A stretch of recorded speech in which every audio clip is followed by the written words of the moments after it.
আমি কিন্তু এখন পানিতে রয়েছি, আপনারা একটু দেখাই। এই যে পিছনে যে বাঁটটি রয়েছে এর এই পাশে কিন্তু যে বিটটি দিয়েছে, এই বিটের ওই পাশে কিন্তু পুরোটাই পানি। আপনাদের একটু দেখাই, এটা কিন্তু পুরোটাই পানি দেখেন। আর এইখানে ভাইদের পরিচয় আসলে জানি না, তারা বলতেছে তারা ইস্টার্ন হাউজিংয়ের।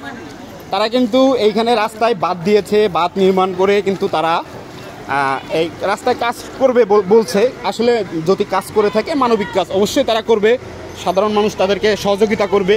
কিন্তু রাস্তায় কি এইভাবে বাদ দিয়ে কোনো কাজ করার কোনো ইখতিয়ার আছে? তাহলে যে যারা গার্মেন্টস শ্রমিক যারা রয়েছে তারা এইভাবে চলাফেরা করছে, তাদের কত না কষ্ট হচ্ছে।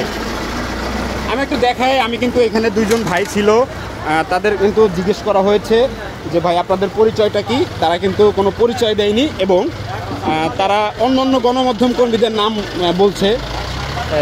আসলে গণমাধ্যম কর্মীদের নাম যেভাবে বলছে এটা কি কোন অনুযায়ী বলছে আমরা বুঝতে পারছি না। ভাই একটু কথা বলতাম ভাই। ভাই এই রাস্তায় কি বাদ দেওয়ার কোনো নিয়ম আছে ভাই? আছে ভাই? আচ্ছা, এই যে বাদটা যে দিয়েছে ভাই আমরা ছুটে দিচ্ছি, কাজটা কি ভালো করেছি না খারাপ করেছি? 100 ভালো, 100 ভালো হয়েছে। ভালো কাজ করেছি, আরে খুব ভালো 100 ভালো হয়েছে। আপনারা কিন্তু শুনতে পারলেন যে এই যে দেখেন আপুরা কিন্তু পায়ে হেঁটে যাচ্ছে। এই যে পানি এই কিন্তু অনেক পানি।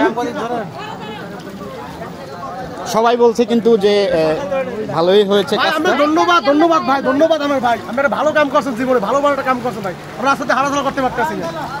এই যে দেখতেই পাচ্ছেন, আমি কিন্তু দর্শক আমি কিন্তু রয়েছি অনেক পানির ভিতর, আমি কিন্তু হাঁটাচলা করছি। এই যে দেখতেই পাচ্ছেন আপনারা, আমি কিন্তু কথা বলেছি, তারা কিন্তু কয়েকজন গণমাধ্যম কর্মীর নাম বলেছে এইখানে। আসলে অন্যায় করে যদি কোনো গণমাধ্যমের নাম বলে বা কোনো